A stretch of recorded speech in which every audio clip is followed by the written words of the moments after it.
El aire del amanecer egipcio se llenó de un sonido que no se había escuchado en generaciones, el grito de júbilo de un pueblo libre. Después de 400 años de esclavitud, después de siglos de látigos y cadenas, después de incontables noches llorando por la libertad, los israelitas finalmente caminaban como hombres libres bajo el cielo abierto del desierto.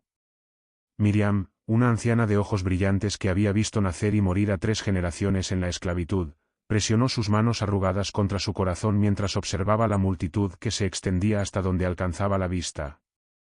Más de 2 millones de almas, hombres, mujeres, niños, ancianos, todos llevando sus pocas pertenencias, sus rebaños, sus sueños de una tierra prometida.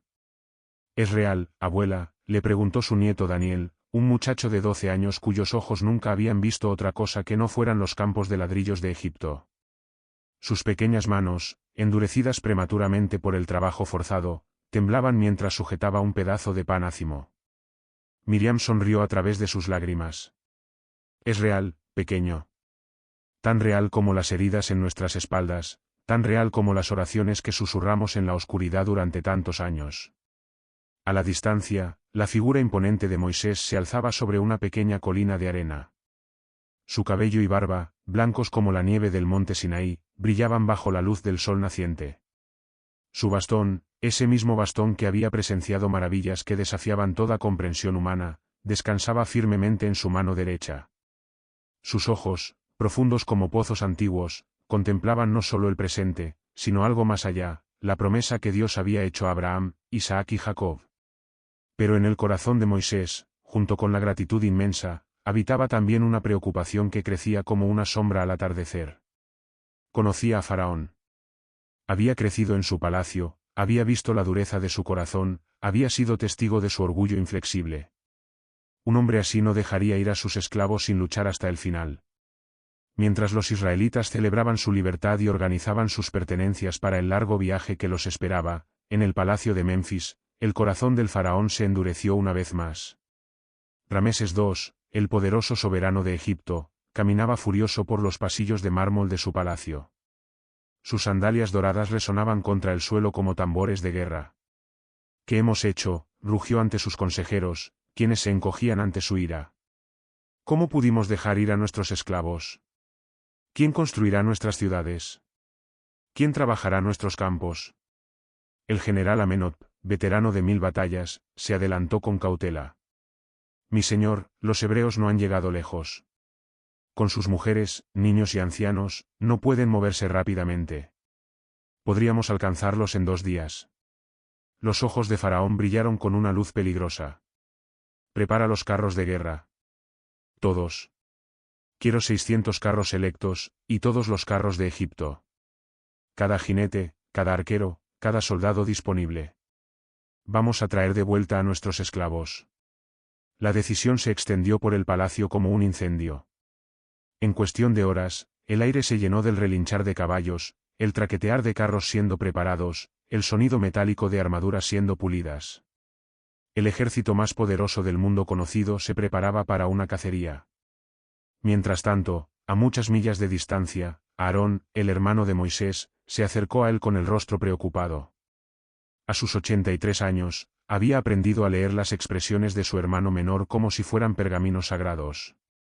Lo sientes también, ¿verdad?, le dijo Aarón en voz baja, para que el pueblo no escuchara.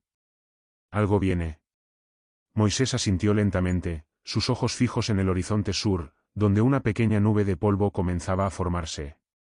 Faraón viene, hermano. Su corazón se ha endurecido una vez más. Pero... Hizo una pausa, y por un momento su rostro se iluminó con una expresión de profunda paz, pero el Señor no nos ha traído hasta aquí para abandonarnos. Él tiene un plan.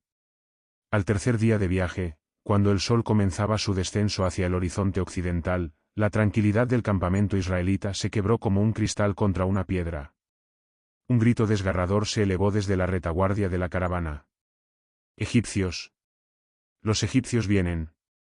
El pánico se extendió por el campamento como una plaga. Madres abrazaron a sus hijos contra el pecho, hombres buscaron desesperadamente armas que no tenían, ancianos cayeron de rodillas recordando los horrores que habían dejado atrás. El aire se llenó de llantos, gritos y oraciones desesperadas. Desde lo alto de su camello, Caleb, uno de los líderes de la tribu de Judá, podía ver claramente lo que se acercaba. El horizonte sur se había convertido en una masa ondulante de metal y polvo. Los carros egipcios avanzaban como una tormenta de arena, sus ruedas creando una nube que oscurecía el cielo. Los caballos galopaban al unísono, creando un trueno que se sentía en el pecho. Los estandartes de Egipto flameaban al viento como lenguas de fuego. Dios mío, murmuró Caleb, nunca había visto tantos carros juntos. Bajó de su camello y corrió hacia donde se encontraba Moisés.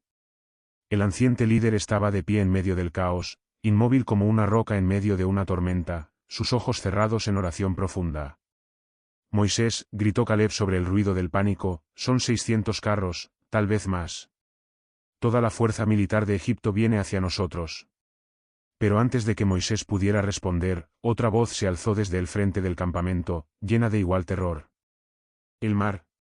Estamos atrapados contra el mar. Efectivamente, después de días de viaje siguiendo la columna de nube que los guiaba durante el día y la columna de fuego durante la noche, los israelitas se encontraron en una situación que parecía imposible. Frente a ellos se extendía el Mar Rojo, sus aguas azul profundo brillando bajo el sol del atardecer como un espejo líquido que se extendía hasta el infinito. A sus espaldas, el ejército más poderoso del mundo se acercaba con sed de venganza. Estaban atrapados. La noche cayó sobre el campamento israelita como un manto de desesperación.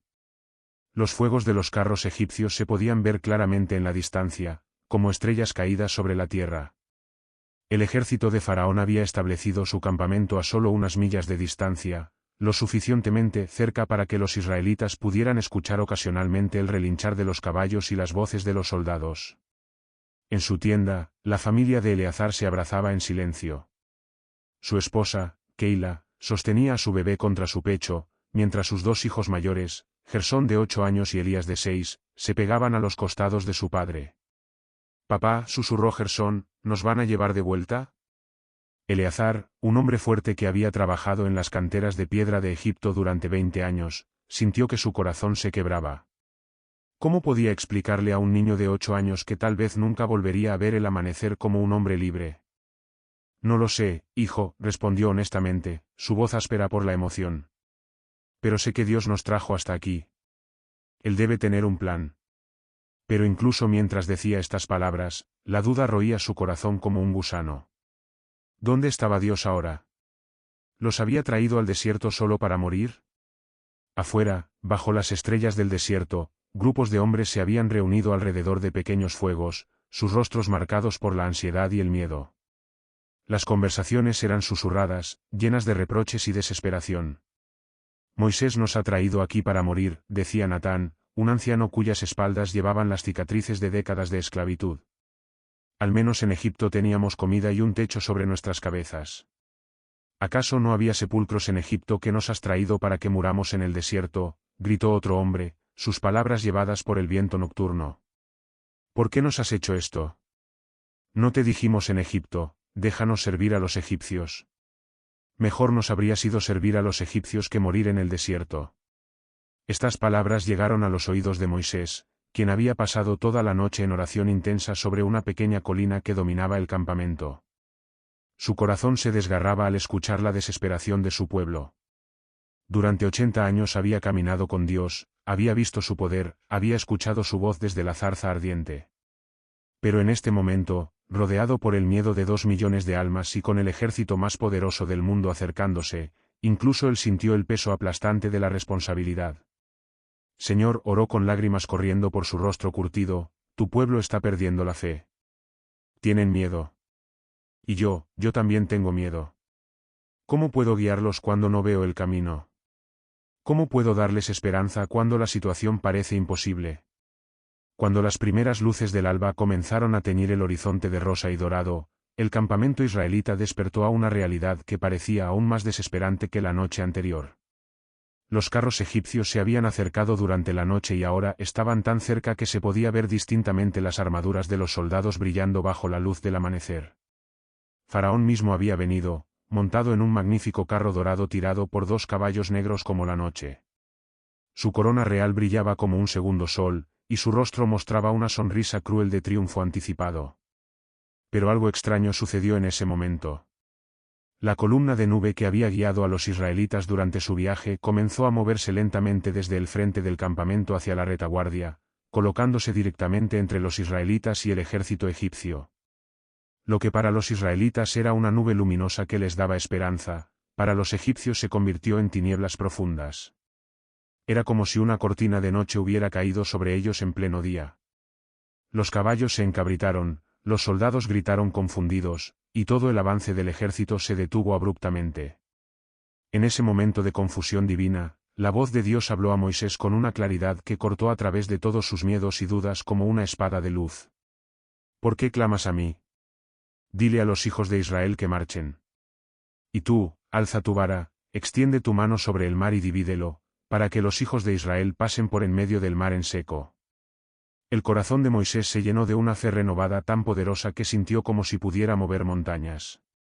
Se puso de pie sobre la colina, alzó su bastón hacia el cielo, y con una voz que resonó por todo el campamento como un trueno, gritó: Pueblo de Israel, no teman. Manténganse firmes y vean la salvación que el Señor hará hoy por ustedes. Porque los egipcios que hoy ven, nunca más los verán para siempre. El Señor peleará por ustedes, y ustedes permanecerán en silencio. Mientras Moisés hablaba, algo extraordinario comenzó a suceder. Un viento fuerte del este se levantó, tan poderoso que la arena comenzó a arremolinarse y las tiendas se sacudían como si estuvieran en medio de una tormenta. Pero este no era un viento ordinario. Había algo sobrenatural en él, algo que hizo que hasta los más escépticos levantaran sus rostros hacia el cielo con asombro. El viento sopló durante toda la mañana, volviéndose más fuerte con cada hora que pasaba. Los israelitas, siguiendo las instrucciones de Moisés, habían empacado sus pertenencias y se habían organizado en formación de marcha, pero sus ojos estaban fijos en el mar que se extendía ante ellos. Y entonces, justo cuando el sol alcanzó su punto más alto en el cielo, sucedió algo que ningún ojo humano había visto antes y que ningún ojo humano volvería a ver jamás. Moisés, parado en la orilla del Mar Rojo con su bastón extendido sobre las aguas, comenzó a caminar lentamente hacia adelante. Con cada paso que daba, con cada movimiento de su bastón, las aguas comenzaron a moverse de una manera que desafiaba todas las leyes de la naturaleza. Primero fue solo una pequeña depresión en la superficie del agua, como si una mano invisible la estuviera presionando hacia abajo. Luego, lentamente, increíblemente, las aguas comenzaron a separarse. Miriam fue la primera en gritar, su voz mezclando terror y asombro: las aguas se están dividiendo. Efectivamente, las aguas del Mar Rojo se estaban separando como una cortina gigantesca siendo abierta por manos invisibles. A la izquierda y a la derecha, muros de agua se alzaban hacia el cielo, manteniéndose en su lugar como si fueran de cristal sólido. Entre ellos, donde momentos antes había estado el fondo del mar, ahora se extendía un camino de tierra seca. El silencio que siguió fue más profundo que cualquier sonido. 2 millones de personas se quedaron sin aliento, sus mentes luchando por procesar lo que sus ojos estaban viendo. Niños que habían estado llorando se callaron. Hombres que habían estado murmurando quejas cayeron de rodillas. Mujeres que habían perdido la esperanza comenzaron a llorar lágrimas de incredulidad y gratitud. Daniel, el nieto de Miriam, tomó la mano arrugada de su abuela y susurró: «Abuela, ¿esto es lo que significa ser el pueblo de Dios?». Miriam, con lágrimas corriendo por sus mejillas, solo pudo asentir. Moisés fue el primero en pisar el lecho seco del mar. Sus sandalias tocaron la tierra que momentos antes había estado cubierta por fadems de agua salada, y encontró que estaba completamente seca, como si nunca hubiera conocido la humedad. A su izquierda y derecha, los muros de agua se alzaban imponentes, y a través de ellos se podía ver la vida marina, peces de colores brillantes, plantas marinas ondulando como si estuvieran en una danza eterna, incluso tiburones y rayas deslizándose pacíficamente como si estuvieran en un acuario gigantesco. Pero lo más asombroso no era solo que las aguas se hubieran separado, sino que se mantenían separadas. No había presión, no había corrientes tratando de llenar el vacío. Era como si las leyes de la física hubieran sido suspendidas por decreto divino. «Adelante», gritó Moisés, su voz llena de una autoridad que venía directamente del cielo. «El Señor ha abierto un camino. Marchemos hacia la libertad». La primera familia en seguirlo fue la de Eleazar. Con su esposa Keila llevando al bebé y sus 2 hijos mayores aferrados a su túnica, dio el primer paso tembloroso sobre el lecho marino. Sus pies encontraron tierra firme y segura. «Está seco», gritó con asombro. «Completamente seco». Esto rompió la parálisis del resto del pueblo. Como una avalancha humana, los israelitas comenzaron a moverse hacia el camino milagroso. Primero fueron docenas, luego cientos, luego miles. La procesión se convirtió en una migración masiva de esperanza renovada. Josué, el joven guerrero que serviría a Moisés fielmente, organizó a los hombres fuertes para que ayudaran a los ancianos y llevaran a los niños más pequeños. «Mantengan el orden», gritaba. «Ayuden a sus hermanos. Hoy caminamos sobre un milagro». Mientras avanzaban, los israelitas no podían dejar de mirar con asombro los muros de agua a ambos lados. Algunos extendían sus manos para tocarlos, pero una fuerza invisible los mantenía firmemente en su lugar. Niños señalaban emocionados los peces que nadaban como si nada hubiera cambiado en su mundo acuático. Caleb, caminando junto a su familia, murmuró una y otra vez: «En 70 años de vida, nunca pensé que vería algo así. Nunca pensé que caminaría por el fondo del mar». Su esposa, Sara, con sus cabellos grises brillando bajo el sol filtrado a través del agua, respondió: «Ahora entiendo por qué somos llamados el pueblo elegido de Dios. Esto no es solo un milagro, Caleb. Esto es una demostración de amor». Mientras tanto, en el campamento egipcio, la confusión había dado paso a la determinación férrea. Cuando la columna de nube que había causado tinieblas durante la noche se disipó con las primeras luces del alba, los soldados egipcios se encontraron cara a cara con un espectáculo que desafió todo lo que conocían sobre el mundo. «Por todos los dioses de Egipto», gritó el general Amenhotep, sus ojos fijos en el camino que se extendía a través del mar dividido. «¿Qué clase de magia es esta?». Faraón, sin embargo, no mostró sorpresa. Sus ojos se habían endurecido hasta convertirse en piedra fría. Había visto las 10 plagas devastar su reino. Había visto a su propio hijo primogénito morir en una sola noche. Había liberado a los hebreos bajo la presión de eventos sobrenaturales que no podía explicar ni controlar. Pero su orgullo era más fuerte que su miedo, y su ira más poderosa que su sentido común. «Si su Dios puede abrir un camino», rugió Faraón, «entonces nosotros también podemos seguirlo. Soldados de Egipto. Adelante. No dejaremos que estos esclavos escapen». Hubo un momento de vacilación entre las tropas. Los soldados rasos, hombres que habían crecido escuchando historias sobre los poderes de los dioses, miraron nerviosamente los muros de agua que se alzaban a ambos lados del camino. Algunos murmuraron oraciones a sus deidades. Otros hicieron gestos de protección. Pero la disciplina militar y el miedo a la ira de Faraón fueron más fuertes que la cautela. Los conductores de carros azuzaron a sus caballos, los arqueros tensaron sus arcos, y toda la fuerza militar de Egipto comenzó a descender hacia el lecho marino seco. Los primeros carros que entraron al camino se movieron sin problemas. Los caballos, aunque nerviosos por los muros de agua a ambos lados, obedecieron a sus conductores. Los soldados comenzaron a ganar confianza, y algunos incluso gritaron burlas dirigidas hacia los israelitas que aún estaban cruzando en la distancia. «Los alcanzaremos», gritó un capitán. «Y cuando lo hagamos, pagarán por cada día de trabajo perdido». Pero mientras más carros egipcios entraban al camino marino, algo comenzó a cambiar. El terreno, que había estado perfectamente seco y firme bajo los pies de los israelitas, comenzó a volverse lodoso bajo las ruedas de los carros egipcios. Los caballos comenzaron a hundirse ligeramente con cada paso, y las ruedas de los carros empezaron a atascarse en lo que se estaba convirtiendo rápidamente en un pantano. «Los carros se están hundiendo», gritó un soldado con pánico en la voz. «No podemos avanzar», gritó otro. «El terreno se está volviendo imposible». En el otro extremo del camino marino, los últimos grupos de israelitas estaban terminando de cruzar. Moisés, que había permanecido en el lado original para asegurar que todo su pueblo pasara Safli, finalmente puso pie en la orilla opuesta. 2 millones de personas habían cruzado el Mar Rojo caminando sobre tierra seca. Ni un solo israelita se había perdido. Pero la travesía no había terminado. A sus espaldas, Moisés podía ver claramente al ejército egipcio luchando en el medio del camino marino. Algunos carros estaban completamente atascados, otros habían perdido ruedas, y los caballos relinchaban en terror mientras se hundían cada vez más en lo que se había convertido en un lodazal traicionero. Era la hora del amanecer, esa hora sagrada cuando el día conquista a la noche, cuando la luz derrota a las tinieblas. Y en esa hora, la voz de Dios habló una vez más a Moisés. Extiende tu mano sobre el mar, para que las aguas se vuelvan sobre los egipcios, sobre sus carros y sobre su caballería. Moisés sabía lo que esto significaba. No había alegría en su corazón, no había sed de venganza. Había solo la solemnidad de alguien que está a punto de presenciar el juicio divino. Estos eran seres humanos que estaban a punto de perecer, hombres con familias, con sueños, con miedos. Pero también eran los opresores de su pueblo, los que habían mantenido a los israelitas en esclavitud durante 4 siglos. Con lágrimas en los ojos, Moisés extendió su mano sobre el mar. Lo que siguió fue tanto terrible como majestuoso. Las aguas, que habían estado suspendidas sobrenaturalmente durante horas, comenzaron a moverse.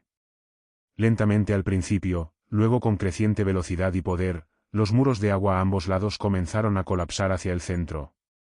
En el medio del camino marino, el general Amenhotep fue el primero en darse cuenta de lo que estaba sucediendo. Las aguas están regresando, gritó con terror absoluto. Salgan. Salgan ahora. Pero era demasiado tarde. Los carros estaban demasiado atascados, los caballos demasiado hundidos en el lodo, y las aguas se movían demasiado rápido. Como 2 montañas líquidas, las paredes del Mar Rojo se desplomaron hacia el centro con un rugido que se pudo escuchar a millas de distancia. Faraón, en sus últimos momentos, levantó su rostro hacia el cielo y por primera vez en su vida, entendió verdaderamente contra qué había estado luchando. No había estado luchando contra Moisés, ni siquiera contra los israelitas. Había estado luchando contra el Dios del universo. En cuestión de minutos, todo terminó. Las aguas del Mar Rojo se habían cerrado completamente, regresando a su estado natural como si nada hubiera pasado nunca. No había rastro del ejército egipcio, no había rastro de los carros dorados, no había rastro de la persecución que había llenado de terror los corazones de los israelitas. El mar estaba en calma, reflejando el cielo azul del amanecer como un espejo perfecto. El silencio que siguió fue profundo y sagrado. En la orilla oriental del Mar Rojo, 2 millones de israelitas contemplaban las aguas tranquilas con una mezcla de asombro, gratitud y una nueva comprensión de quién era su Dios. Daniel, el nieto de Miriam, fue el primero en hablar. Con su voz infantil llena de wonder, preguntó, «Abuela, ¿ya no tenemos que tener miedo nunca más?» Miriam lo tomó en sus brazos y miró hacia las aguas que habían sido su salvación. «Hijo mío», le dijo suavemente, «acabamos de aprender algo muy importante. Nuestro Dios es más poderoso que cualquier ejército, más fuerte que cualquier rey, más grande que cualquier problema que podamos enfrentar. Cuando caminemos con Él, nunca estaremos realmente perdidos». Y entonces, como si el Espíritu de Dios mismo hubiera tocado su corazón, Miriam comenzó a cantar. Su voz, envejecida pero fuerte, se alzó sobre la multitud. «Cantaré al Señor porque se ha magnificado grandemente. Ha echado en el mar al caballo y al jinete. Mi fortaleza y mi canción es el Señor. Y ha sido mi salvación. Este es mi Dios, y lo alabaré. Dios de mi Padre, y lo enalteceré». Una por una, las voces se fueron uniendo. Primero las mujeres, luego los hombres, luego los niños. En cuestión de minutos, 2 millones de voces cantaban al unísono, sus voces elevándose hacia el cielo como incienso de gratitud. Moisés, parado en una roca alta donde todos podían verlo, alzó su bastón una vez más, no para dividir aguas o traer plagas, sino simplemente en alabanza al Dios que los había salvado. Su voz de 80 años se unió al coro. «¿Quién como tú, oh Señor, entre los dioses? ¿Quién como tú, magnífico en santidad? Terrible en maravillosas hazañas, hacedor de prodigios?» Eleazar abrazó a su familia mientras cantaban. Sus hijos, que habían conocido solo el miedo y la esclavitud, ahora cantaban de libertad y milagros. Su esposa Keila, que había llorado lágrimas de desesperación la noche anterior, ahora lloraba lágrimas de júbilo. Caleb y Sara, tomados de la mano después de tantos años de matrimonio en la esclavitud, cantaban mientras contemplaban un futuro que finalmente tenía esperanza. Josué, el joven guerrero, cantaba mientras ya soñaba con la tierra prometida que les esperaba. Y en medio de todo este cántico, había algo más que música. Había fe renovada. Había esperanza restaurada. Había la comprensión profunda de que servían a un Dios que no solo escuchaba sus oraciones, sino que actuaba poderosamente a su favor.